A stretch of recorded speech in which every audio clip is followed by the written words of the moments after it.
거룩하신 하나님 아버지, 우리가 다 알지 못하고 깨닫지 못하고 다 느끼지 못하지만 가장 아름답게 이 세상을 창조하셨고 우리를 구원하셨고 또한 가장 아름다운 길로 인도하여 주심을 믿습니다.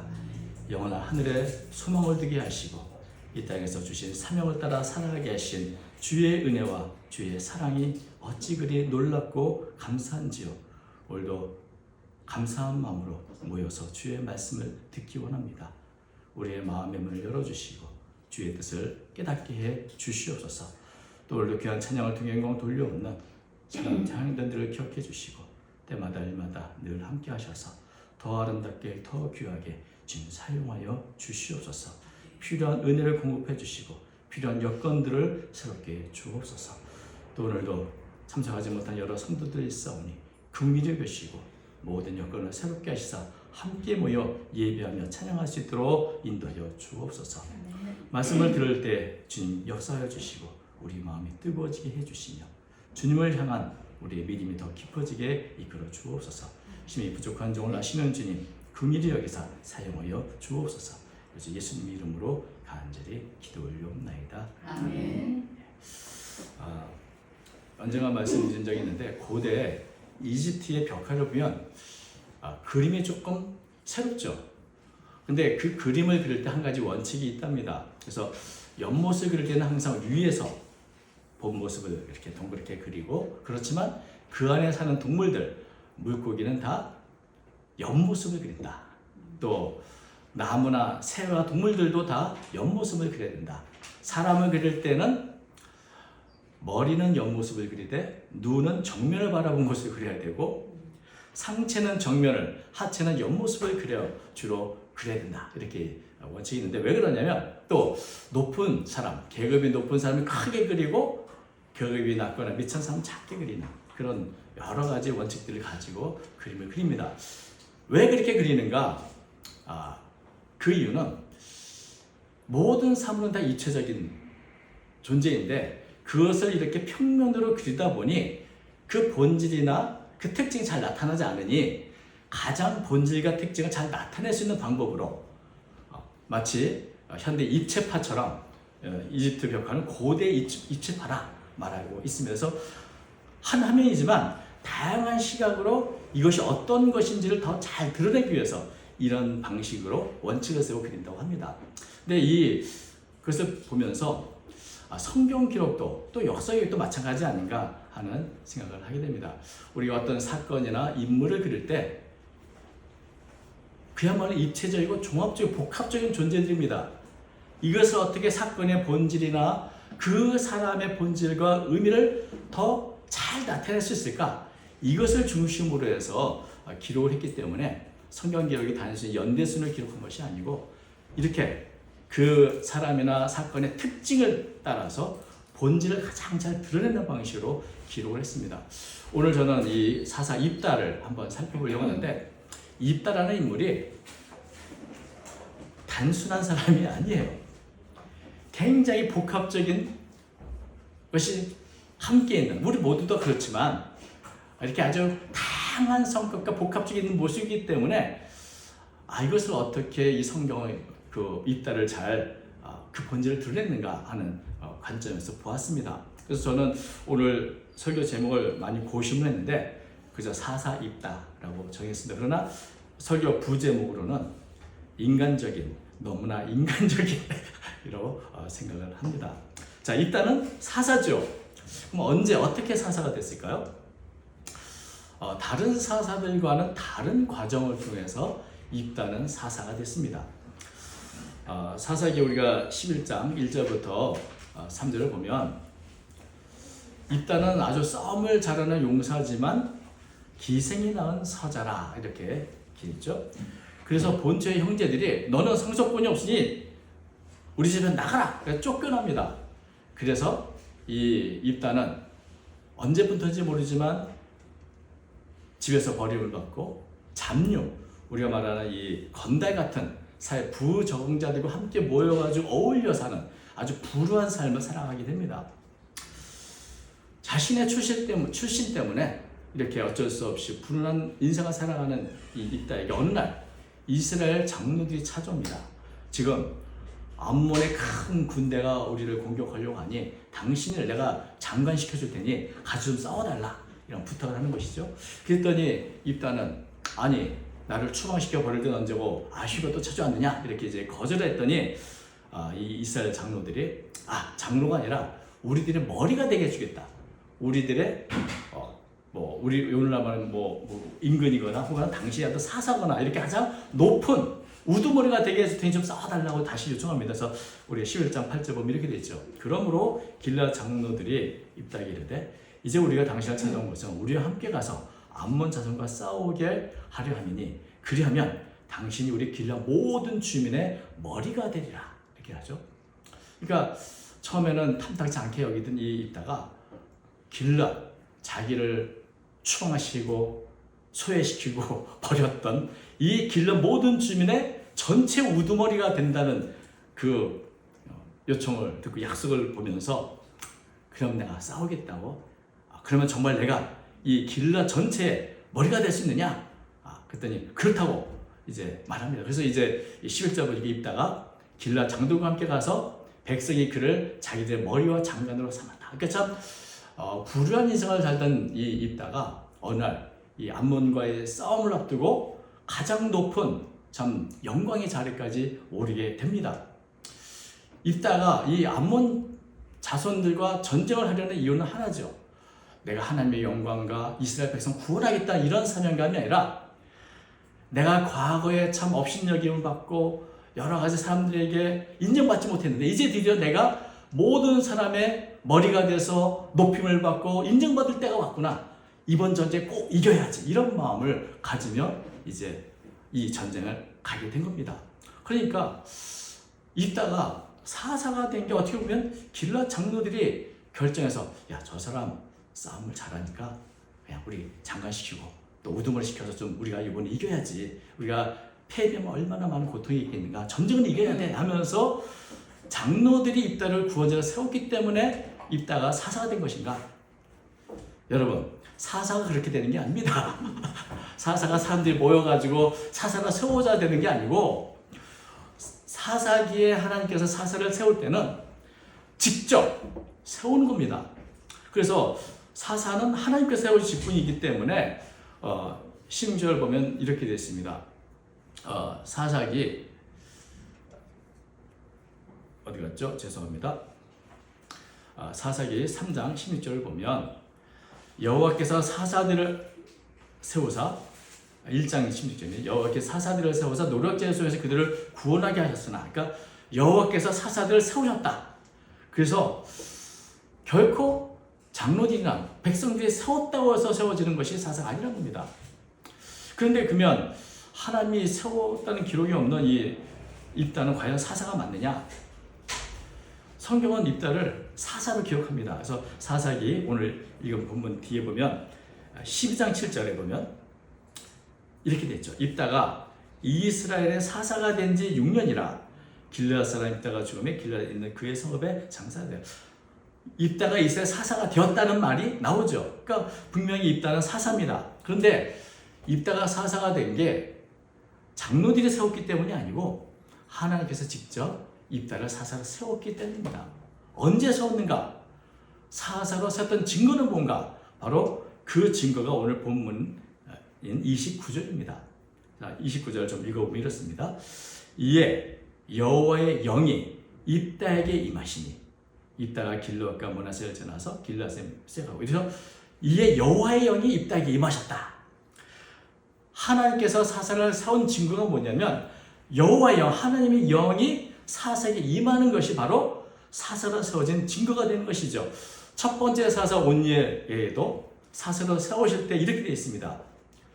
3장 10절 보면 여호와의 영이 그에게 임하셨으므로 그가 이스라엘의 사사가 되어, 여호와의 영이 임해야 드디어 하나님께 세우신 구원자로서 역할을 할 수 있기 때문에 여호와의 영이 임할 때 그가 사사가 되는 것이죠. 기도원도 그렇습니다. 하나님께서 여호와의 영이 사사에게 기도에게 임하셔서 전쟁을 수행하는 사사가 되는 것이죠. 그러니까 사사는 장로들이 세운 것이 아니라 여호와의 영이 임함으로 세워진다. 여기서 볼 때 입다는 정말 하나님께서 여호와의 영이 임함으로 직접 세우신 사사구나 라는 것을 분명히 알 수 있게 되는 것이죠.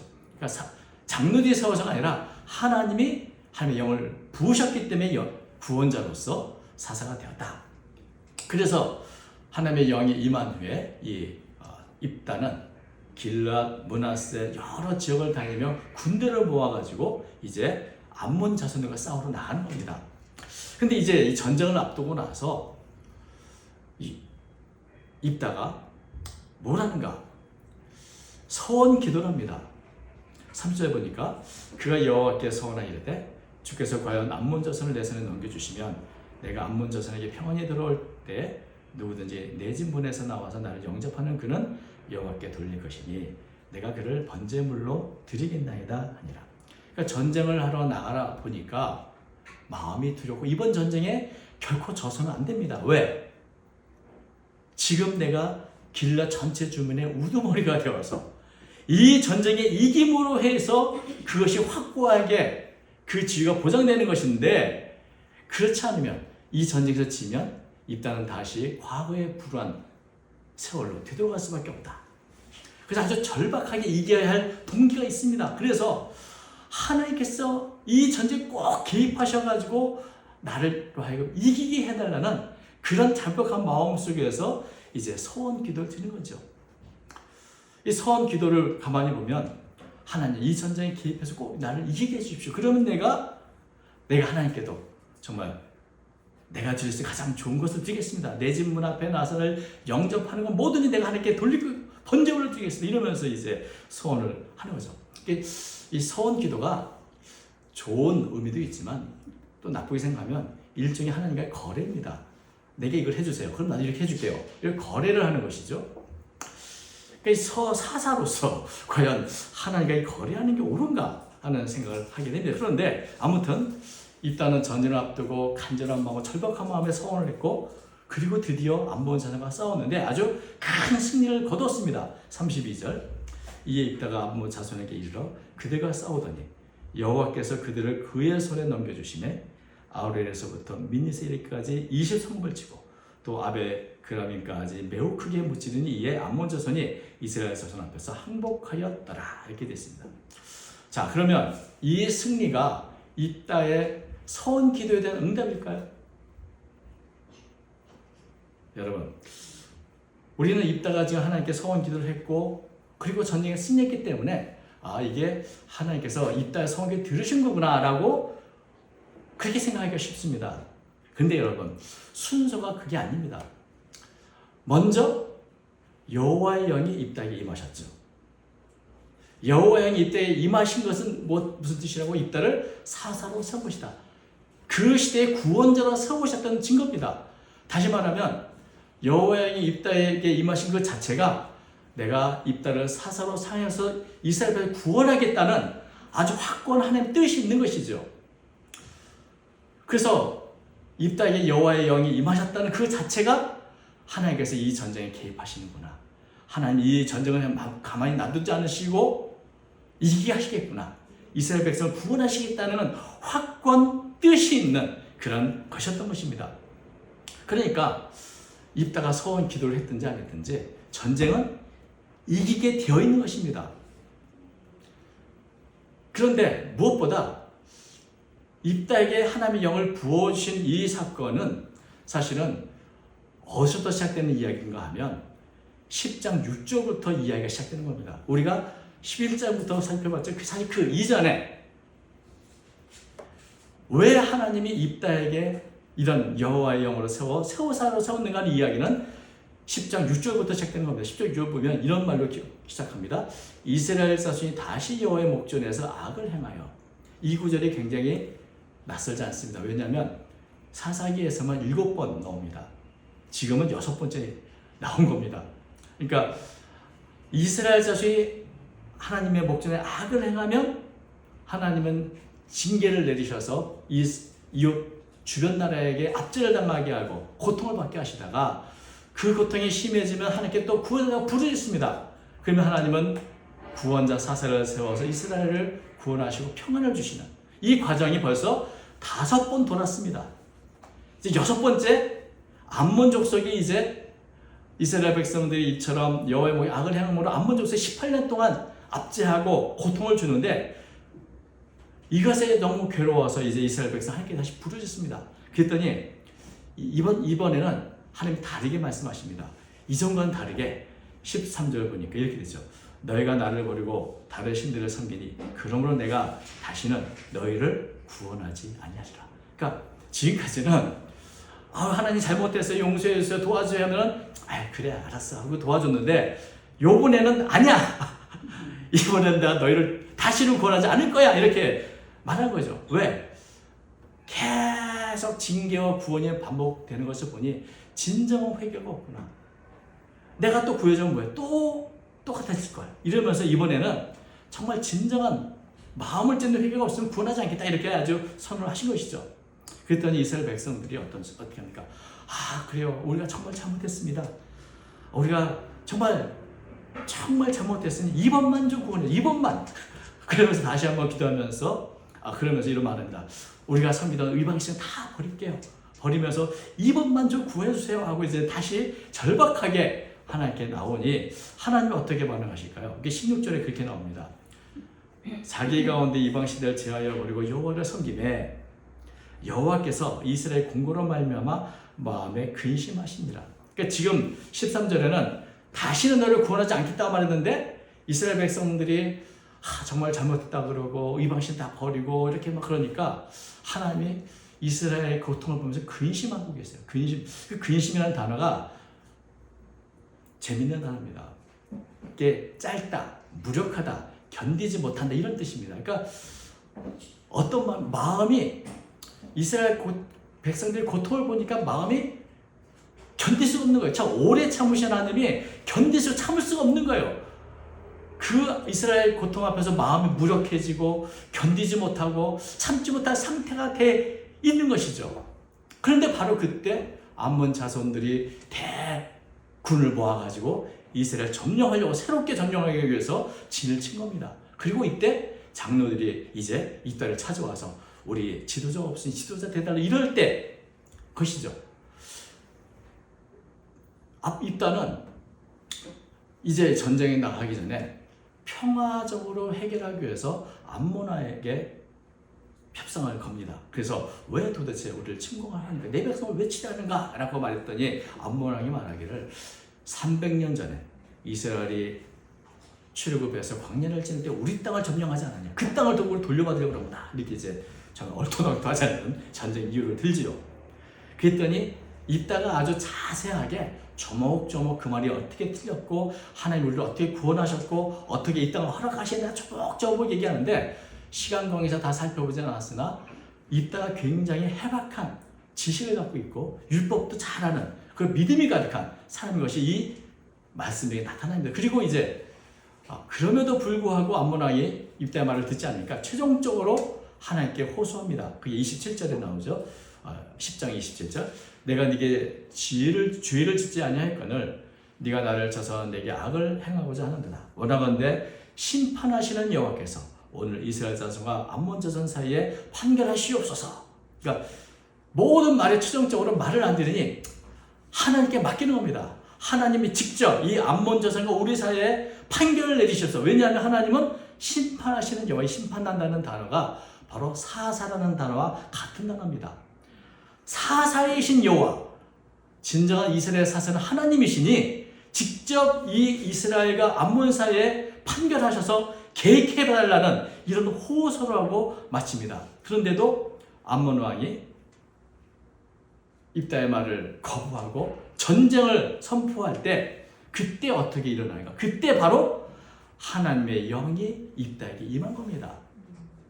그러니까 하나님의 영이 입다에게 임하는 그 과정이 이런 과정을 통해서 어떻습니까? 지금 하나님의 마음이 참지 못하고 이스라엘 백성을 보면서 근심하고 있을 때 입다가 나와서 조목조목 하나님의 하신 일을 선포하고 최종적으로 하나님의 계획을 선포하는데도 암몬 자손이 교만하게 전쟁을 선포하니 그래 입다를 이 시대의 사사로 하나님의 영을 부으셔서 구원자로 세우신 것입니다. 그리고 나서 전쟁이 시작되니까 어떤 단어가 나옵니까? 여호와의 영이 입다에 임하고 여호와께서 그들을 입다 그의 손에 넘겨주셨다는 말이에요. 이것이 이제 사사기에서 전형적으로 하나님이 사사를 사용하셨다는 그런 표현이죠. 이 전쟁은 겉으로는 사사가 하나지만 실제로 하나님이 그 안에서 역사하고 있다는 겁니다. 그래서 입다가 전쟁에서 승리한 것이 서원을 해서 그 서원 때문이 아니라 이미 하나님은 이스라엘 백성을 향한 긍휼과 사랑 때문에 구원하고자 하셨는데 입다의 그 믿음으로 개입해달라는 소식을 듣고 이 암몬이 하는 말을 듣고 개입하신 겁니다. 이미. 그런데 입다는 그것도 모르고 내가 서원을 해서 꼭 하나님 개입하게 해야지 하고 또 하나님께 거래를 시작한 것이죠. 그런데 하나님께서 이 입다의 서원을 듣고 어떤 응답을 했다는 기록이 전혀 없습니다. 철저하게 침묵으로 일관하는 모습을 보면 아마도 하나님의 입다의 서원을 무의미한 것으로 생각한 것이 맞는 것 같습니다. 왜냐하면 입다가 서원을 했든 안 했든 어차피 승리일 것이 분명하죠. 그런데 입다는 어떻게 생각합니까? 아, 내가 서원 기회를 해가지고 하나님께서 우리에게 승리를 주셨구나. 내가 서원 꼭 지켜야지. 이런 마음으로 가득 차 있는 것이죠. 그런데 입다는 서원 기도를 통해서 승리한 게 아니고 오히려 서원 기도 때문에 패배자가 됩니다.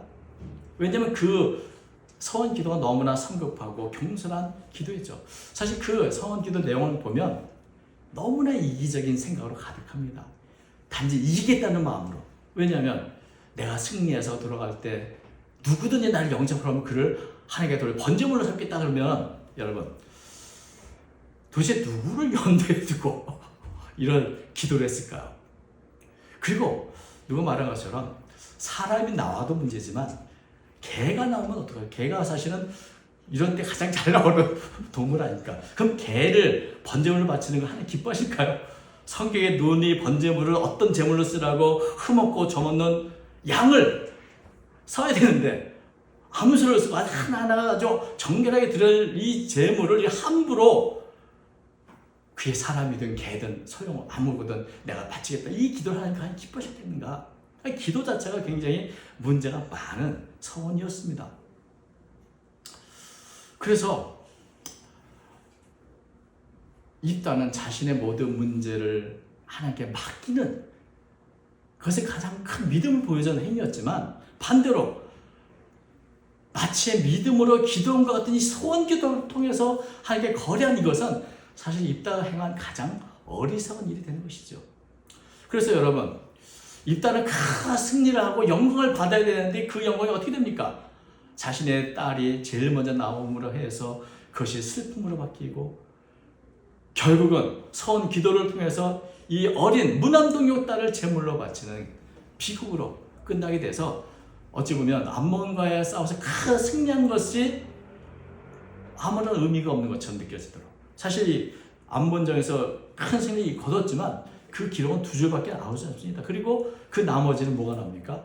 그래서 이 서원 때문에 어떤 일이 일어났는가 그래서 구구절절 또 설명을 하고 결국 비극으로 끝나는 통곡으로 끝나는 그런 모습들로 맞춰지게 되는 것이죠. 그러니까 참 입다는 믿음으로 전쟁 승리했으나 궁극적으로는 하나님의 뜻을 알지 못함으로 인간적인 서원과 행동 때문에 철저하게 실패했구나. 그리고 입다는 그 이후에 5년 정도 사사로도 활동하지만 어떤 공을 세운 것이 없고 다만 기록은 암몬과의 전쟁에서 같이 참여하지 않았던 에브라임 사람들을 입다를 무시하고 그랬다고 이제 그 에브라임 사람들을 42,000명을 죽이는 그런 살육으로 기록만 나와 있는 것이죠. 그러니까 참 안타까운 일인데 이 입다의 모습을 보면서 사람은 굉장히 복합적인 존재입니다. 착하다고 온전히 착한 사람도 없고 악하다고 온전히 악한 사람이 없는 것처럼 다양한 성격, 다양한 모습에 다 갖고 있는데 입다를 보면 믿음의 사람인 게 분명합니다.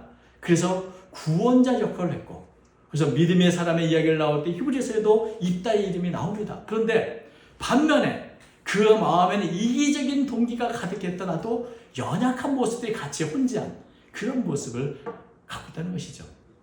믿음의 사람이지만 그 안에 내 욕심을 버리지 못하고 그것 때문에 하나님께 거래하고 이런 모습들. 입다를 그 시대의 구원자로 세우신 건 하나님의 온전한 은혜이지만 그 은혜가 어쩌면 참 입다의 무모한 선 때문에 마치 헛것이 된 것처럼 이런 어떤 실패를 보여줍니다. 여러분. 그래서 참 이 입다의 모습을 보면서 우리 자신의 모습도 보게 됩니다. 물론 하나님이 사용하신 모든 사람들 다 각자만의 연약함이 있습니다. 하나님은 그 각자만의 연약함에도 불구하고 하나님의 도구로 사용하시지만 결국 어디에서 넘어지는가?